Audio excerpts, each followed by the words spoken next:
Hey guys, welcome to a brand new episode of yall-itics here. This has been a wild week for Texas Democrats. It's been I would say arguably their best week in 20 years since they took over Dallas County. Democrats in Texas are a demoralized group. Yeah, they haven't had a lot to It's celebrate. fair to say, that they haven't had a lot to celebrate.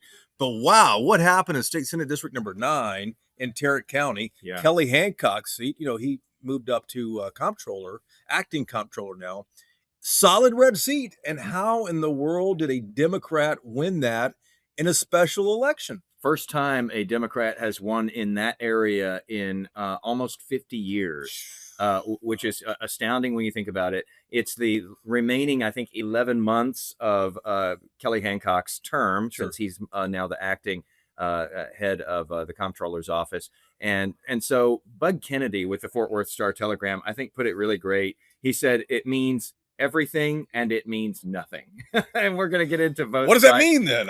We'll get into both sides of that. I mean, as it stands right now, he won, but he's not actually going to serve in the legislature unless he wins again, because Texas has every other year legislatures. And so he still has to win another election to actually get to Austin. So he might not the same opponent.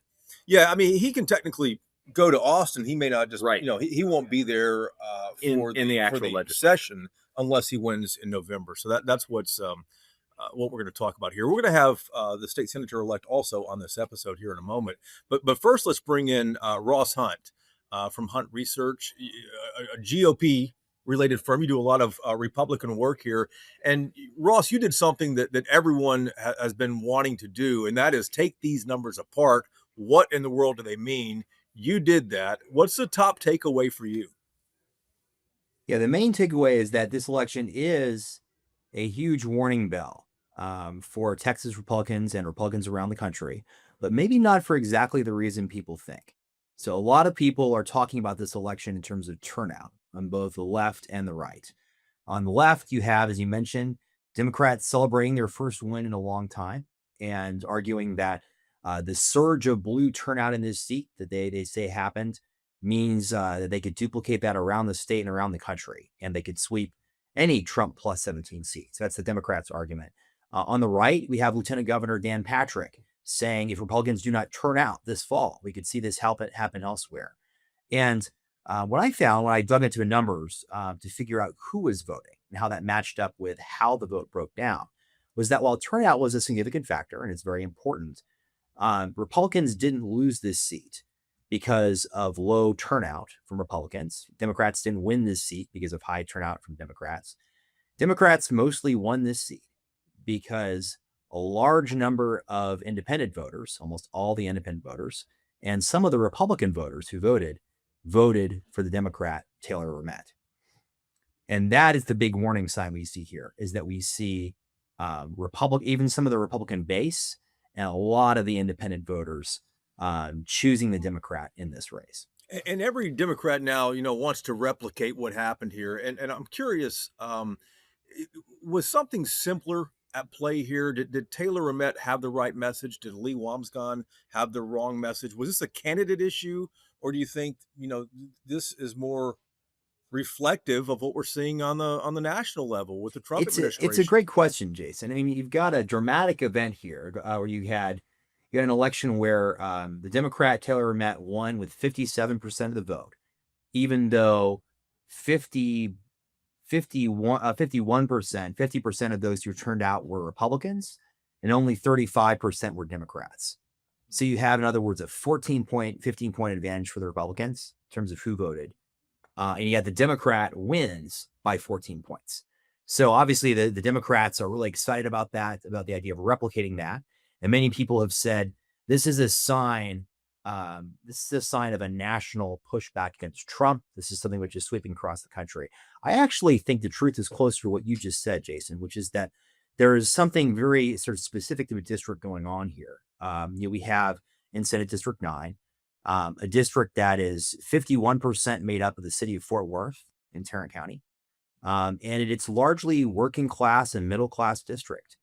And yet the two Republican candidates that were put forward in the first round in November, and the main candidate we had in this runoff, were from Southlake, a small, wealthy suburb that makes up just 4% of votes at the northeastern corner of the district.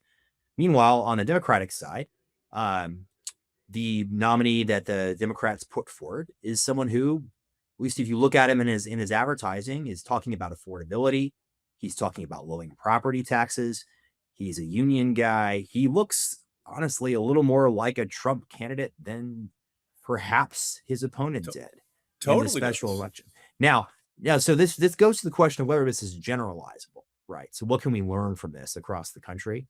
I think this election cannot be interpreted as sort of a rejection of necessarily Trump or Republicans simply, but it is a warning for Republicans that in this midterm election environment, if we don't put up candidates who very closely match the district and are in tune with the district, we can see dramatically negative results down ballot.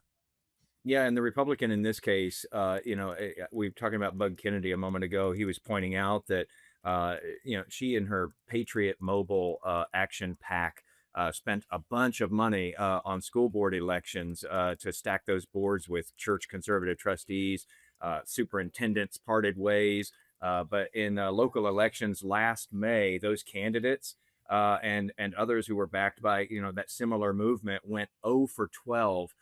So a lot of folks may have still had a bad taste in their mouths from what happened with the school districts there. And that might have crippled that Republican candidate a little bit. Do you see some of that at play here as well? Because this is the candidate that Republicans are going to be fielding again in November in this same race. We did see a dramatic drop off from Republican vote share in the first round to the second round of the election. So again, this was a 2-round election where we had a November election, and then we had this January runoff. There were 2 Republican candidates in the first round. In the first round, their votes added up to about 52%. Now that is still far below what one would expect from the district, but it was much more in line with what polling and modeling suggested.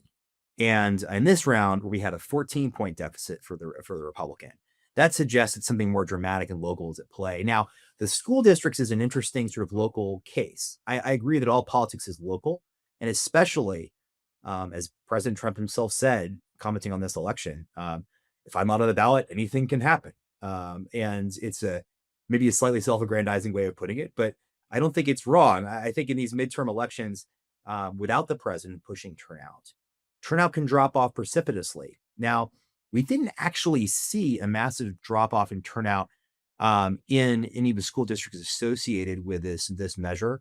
We didn't see like high turnout of people who might dislike Mrs. Wamsgans in Keller ISD, for instance. What we did actually see is turnout cratering in Southlake, which is the hometown for both Wamsgans and her previous opponent, John Huffman.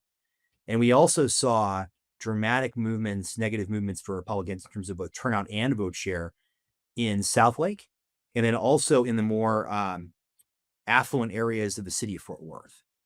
And so what I think you're seeing here is it does have something to do perhaps with school board, but I think it more just has to do with Republican and independent voters looking at the sort of candidate who's been put up and saying, is this my kind of candidate? So Rehmet, the Democratic candidate here, the senator-elect in this case, won by about 15 points. This was a district that President Trump carried in 2024 by 17 points. That's right. That is a huge swing when you start talking about a 32-point swing there. This was a weird election, end of January. We'd had bad winter weather. A lot of people have been pointing that out. And they say, the turnout obviously was low. It was a runoff. He had already won the first round, though, as well. What do you see in November? Is this something that Republicans are really going to have to worry about? Are they going to have to pour in more money, more resources, more endorsements? I mean, this Republican candidate had the endorsement of the president, top state leadership. Right. She outraised the Democratic opponent by 5 times what he had raised. And I guess that also says that you can have all the money in the world. It doesn't mean you're going to win. But what do you see in November? Yeah, you could certainly have all the money in the world and not win. I want to double click on the issue of turnout. So, the question of, does this bode turn? What does this bode for turnout in the fall? Again, the Democrats have been celebrating turnout in this election quite a bit, but I think they don't really have a great reason to celebrate. And when I crunched the numbers, I found that just barely a quarter of the Democratic base turned out for this election. So 25.41% of the Dem base turned out. 22.2% of the GOP base turned out. So really, wasn't a massive, and remember, this is with James Tallarico and Jasmine Crockett, the U.S. Senate candidates, and every prominent Democratic candidate around the state, just urging their supporters to turn out like this is the most important election in the world. So considering this is a midterm election with the Republicans out of power, you would expect high Democratic turnout. You would expect maybe higher Democratic turnout. I think that there is an explanation for that, which is that nationally, the Democrats' brand is very, very poor. The Democratic Party is still less popular than the Republican Party, even though they're the party out of power. And so I think that this election was kind of lost by the Republicans on candidate quality and candidate choice more than it was won by the Democrats, really. Do Republicans have to be concerned here, though? Because, Ross, you know how these things can take on a life of their own and momentum can build more momentum. Do they have a right to be concerned here if, the core Democratic base didn't really show up in huge numbers here, but now you've got this huge, all these big headlines, this banner win for Democrats here in Texas. And as we started off talking about, this party has been demoralized here in this state for decades now. Is this something that could energize that base going into November? Is that why we're seeing big time Republicans coming out saying, hey guys, red flag, we need to, up the game. We're going to have to work harder than ever here. I think Republicans should be very concerned by this election, not so much because of the potential of the Democratic base being energized, as because of what it means about the way independent voters are going. Because the thing is, we have seen this movie before when it comes to Democratic mobilization in Texas. Ever since Battleground Texas in 2010 and Wendy Davis, people have been saying they're going to flip the state blue. And they've brought in outside money. They have run aggressive campaigns to little effect. And I will say they have maximized the turnout of their base. The problem is their base just has a cap and a limit in the state, and it isn't necessarily getting bigger. Now, what we have to worry about from this election, Republicans have to worry about from this election, is independence. We're in an environment, if you drill down into the precinct level voting results here, where you have areas where pretty much every independent, and maybe as many as in some places, a quarter of the Republicans were voting for a Democrat. That is the way the Democrats can win against the Republicans in the state, is by just achieving that kind of massive win among the independent voters and peeling off some Republicans. And so that happened in this Senate district under very adverse circumstances that had to do with sort of the selection of the candidate in this special election runoff. Republicans need to be very careful not to duplicate those mistakes when it comes to the quality of their candidates and their outreach to independent voters in the fall. Let's talk back on SD9 to zoom back here just for a second. You mentioned that a quarter of the Republicans in this district showed up to vote for a Democrat. Did the fundamentals change at all for Lee Wambsgans going into the November general election? I think they do. I think that we do have reason to think that the independent voters who showed up for this special election runoff tend to be the people who already skewed a little Democratic. So a lot of the Democratic leaning voters who don't participate in our primary elections showed up well. Whereas many of the Republican leaning independents, the Republicans who vote in the general election in the fall, but not in the primary elections, some of them had come out in the first round. Some of them probably had supported Wambsgans' Republican opponent, John Huffman, in the first round. And a lot of those folks didn't show up. They will almost certainly show up in the fall.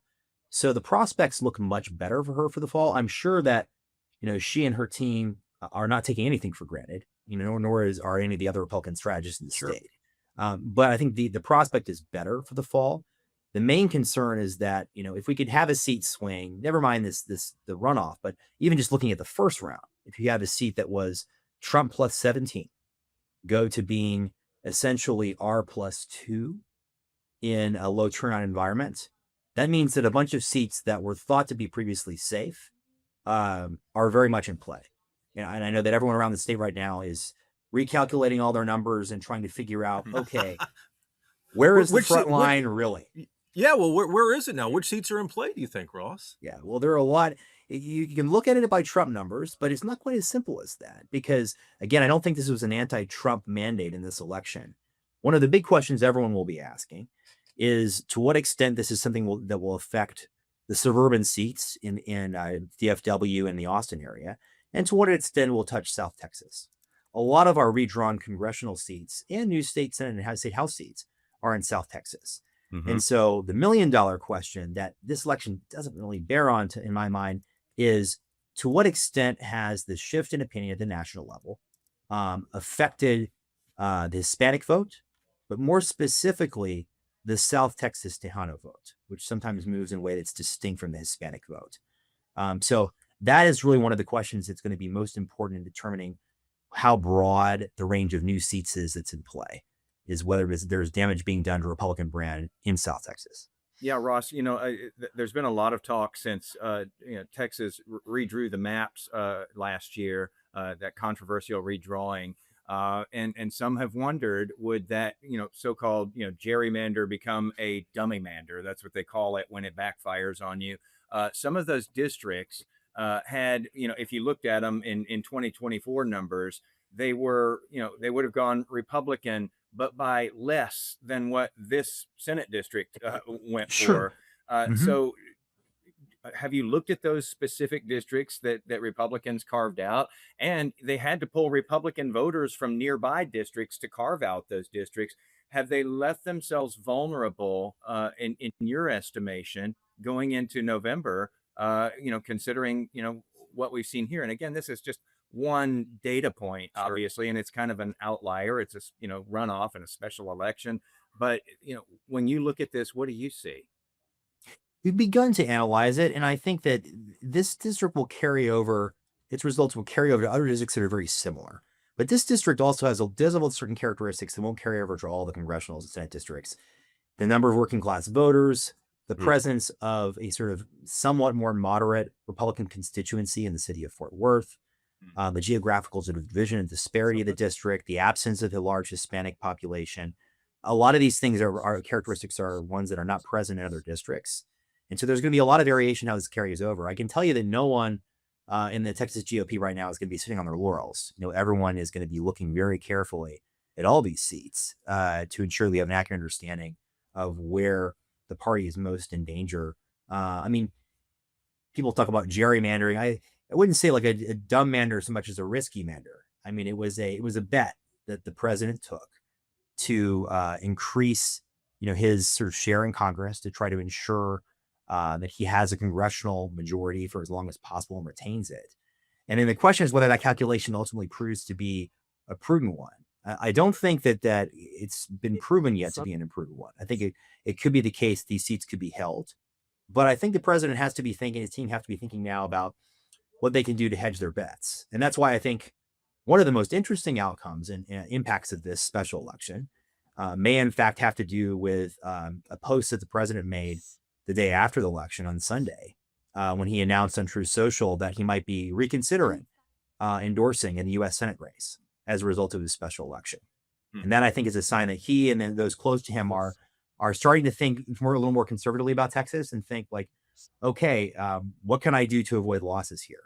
And if that means the president endorsing Senator Cornyn for re-election, that would have consequences that would go all up and down the ballot in both the primary and the general election. And you think that's what he's thinking? I think that if he's saying he's reconsidering means considering endorsing Cornyn. I don't think he means he's considering endorsing Attorney General Paxton.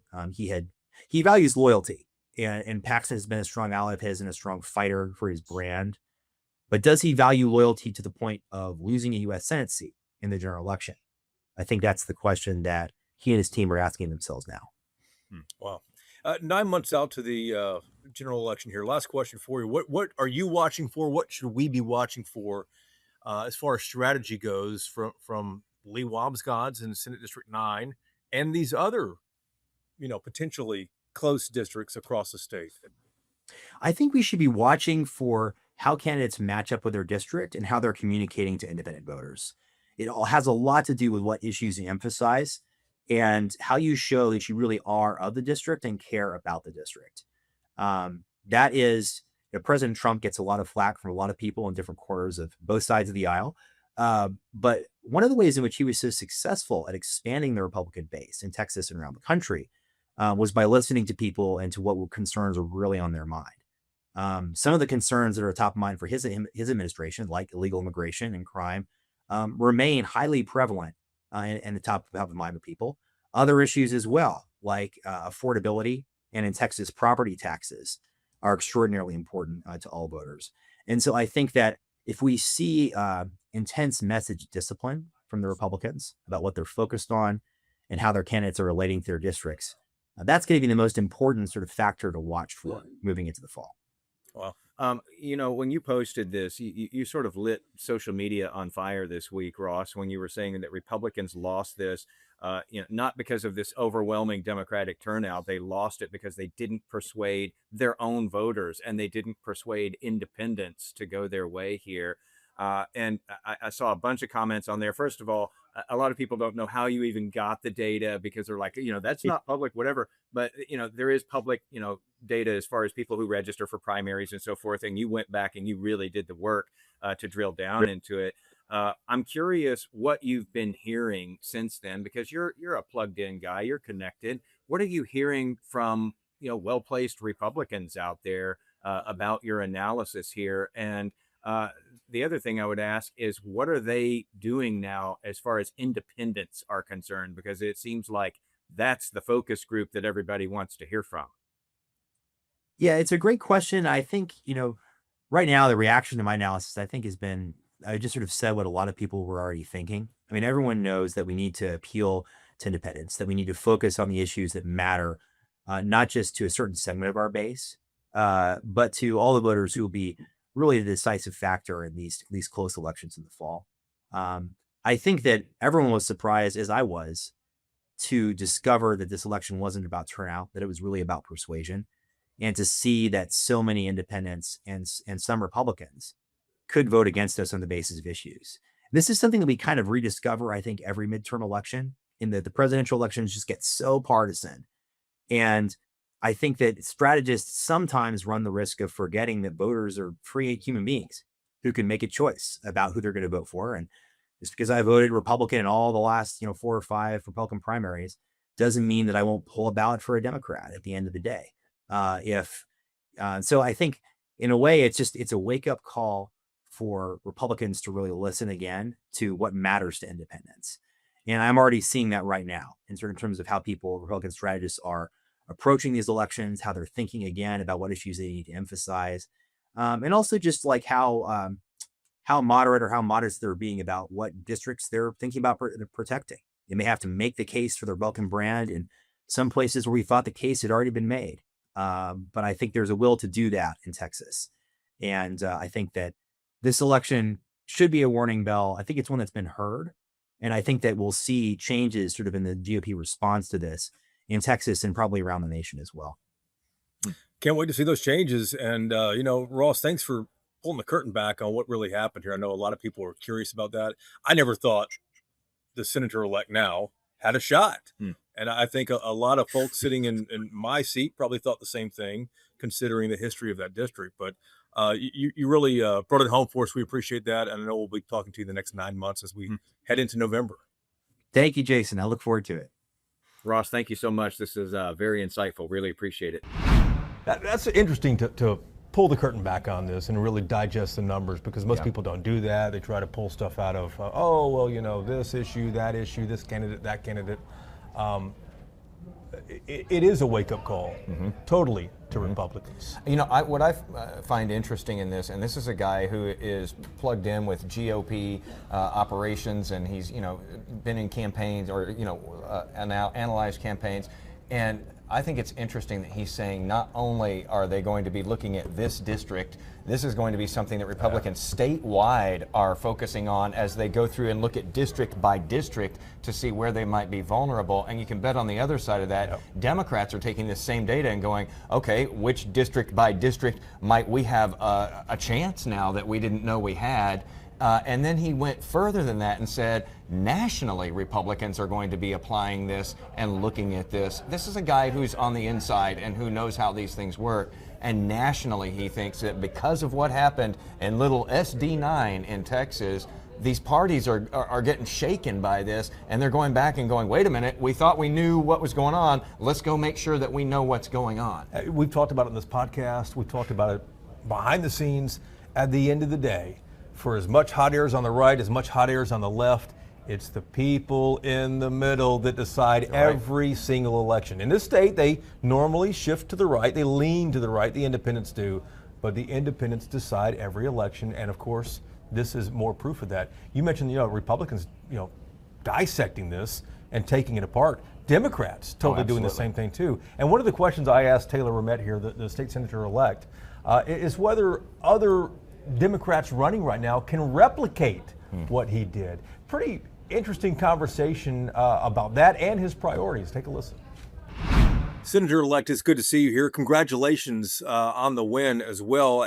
Let's start out and kind of lay the groundwork for our viewers here. You are a machinist, a union president, an Air Force veteran who still talks like a shop floor guy, not necessarily a polished politician. But how much of your win do you credit to your actual policies versus identity politics and people being able to relate to you?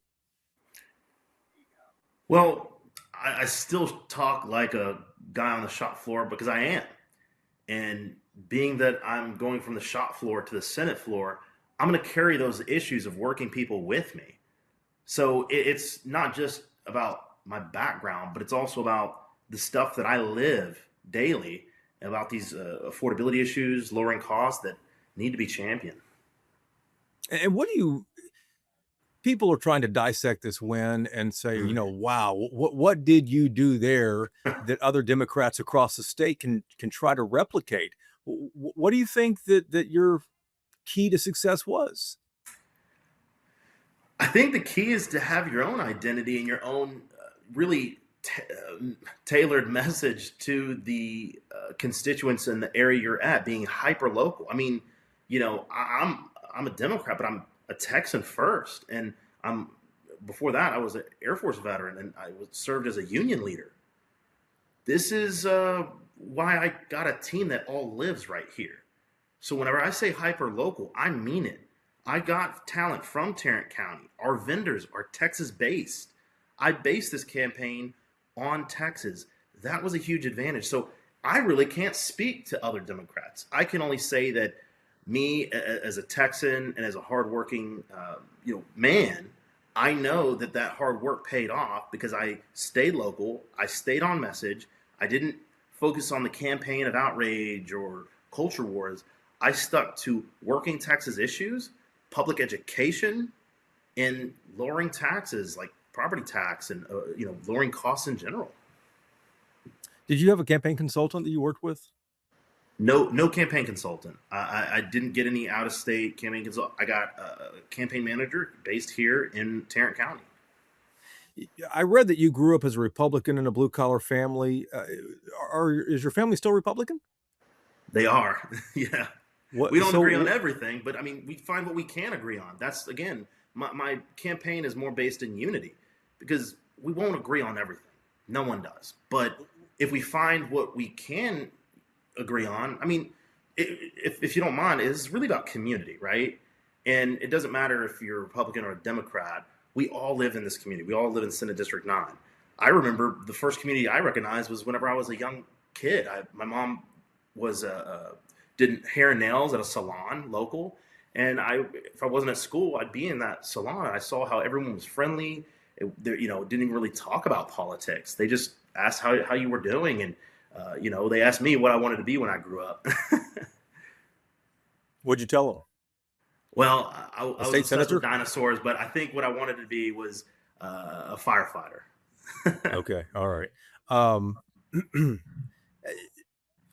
You were successful in getting not only independents in the state that lean to the right, but getting Republicans to cross over and vote for you. Was that simply because of your message, do you think? It very well could be. I would say building trust with all folks in the Senate district, regardless of party lines, is key to winning. Because when you are trying to be a leader and a servant, you have to show up and talk about issues that affect both sides. That's critical. We showed up where a lot of Democrats wouldn't go. And I think that's important to note as well. The thing is you have to build bridges. You have to show respect to everyone and, build that trust. Why not get into social issues, identity politics? I mean, fear sells, and both parties know that very well. Why not take that avenue at all? I have no doubt that it sells. But what I'm selling is solutions. And I have no business getting into the nitty gritty of these things that distract from whenever. Because here's the thing: it's first off, it's not in my nature, not how my parents raised me. I swore that I would focus on the issues. And when I'm on a campaign trail and I have people coming up to me saying, there's people deciding between medicine and rent or medicine and food, that's what's really hurting us here. People are already afraid. Things aren't getting any better. People are not having the same buying power. We're having affordability issues. And so why would I betray the people that elected me by not sticking to my message whenever, that's what they elected me for. They don't want the campaigns of outrage. I wanted my campaign to be a place of resolve and be someone people can count on.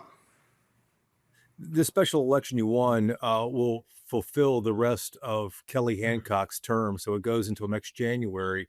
And then you have to run again in November for the full 4-year term. You'll face Lee Wamsgana again on the ballot, but you have less than a year, 9 months until that actually happens. You're going to be a target now for Republicans. Are you going to need to go out and get big money to get behind you? Well, I already was a target, and I've already been outspent in 2 elections, and I won both of those. They've spent millions against me, and they'll continue to spend millions against me, but they will never outwork me. That's something I want to make clear. It's hard work, like the people who clock in early, leave late every single day, and keep the state running. I want to match their energy because I want to work as hard or harder than them. And in this campaign, that's what we're doing. I mean, I think they're also probably worried because I'm talking about campaign finance reform, because no billionaire should be able to send millions of dollars to a candidate to fund an election. To me, that's not right. I think that grassroots and organic organizing and community outreach is the way you should win a campaign. That's how I won mine, and that's how I'm going to win it again in November. Will your campaign change at all between now and November, the campaign you won with?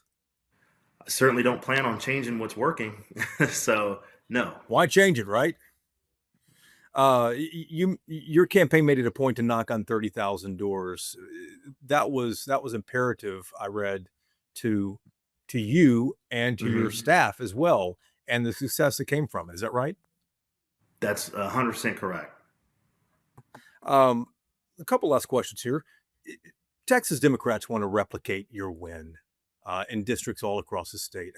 Can they do that? Is this win transferable at all? I can only speak to my district and what I did. I would say that, do they want to do the work? Because if they do, of course there's a chance. They have the same opportunity I did. People told me all the time it couldn't be done, you can't do it. And I said, well, my issues are the issues that I'm championing are focused on everyone. And if I can build that trust, and it's by doing the work, I knew I could do this. And they can too if they're willing to do the work. When you've heard from other Democratic officials over the past few recent days, what have they wanted to know from you? Do you mind repeating that? Yeah, sure. I'm sure you've heard from plenty of Democratic officials over the past few days. What have they primarily been asking? Well, the same question you're asking me, if I'm being honest, and I gave them the exact same answer. Just on how they can take lessons learned from your district. Correct. And there's no secrets here. I'm saying it right here on television. I've been saying it, and there's no secret sauce. That you got to do the work. Well, what else can you think of that we haven't asked you, that people have asked you, that constituents have asked you, or that you want to point out? What else is out there? Well, I would say my biggest point of contention out here is these public schools that are under attack here in Texas. The vouchers are not going to work. They haven't even been fully rolled out yet, and we are going to face the repercussions of it when it is. The Keller ISD split was a bad bad political move. And we're going to see public schools continuing to be under attack. And again, I have no problem with setting high standards for our public schools. We should. But we got to make sure that they get the funding to meet those standards. Otherwise, it's sabotage. And the vouchers are going to do some of that and maybe more. We have to make sure that we end the school vouchers. I don't believe we should be sending public money to private institutions with little to no oversight. This is worrisome for me. We need to keep local control of schools, our public schools, locally, because public schools have much better standards than the private schools. So I just want to clarify, it is not about school choice. It's about public schools needing to be as great as they should be and attract the best talent. Let me ask you one more question about that. Sure. We just saw some new number. We just saw some brand new numbers from the comptroller's office, the person you succeeded here, Kelly Hancock. And he says in the first 36 hours or so of school vouchers going live for parents to apply, there have been 46,000 people sign up. Legislature only set aside enough money for 100,000 people to sign up. There seems like there's a lot of interest in this in the early hours here. Are Democrats wrong on this issue? Well, I'd be more curious who is actually signing up. That's the question we should ask. Are they wealthy families that are already having their kids in private schools and charter schools? We need to find out. We need to look into this. Senator-elect, it's good to see you. Congratulations again. Thank you so much for having me.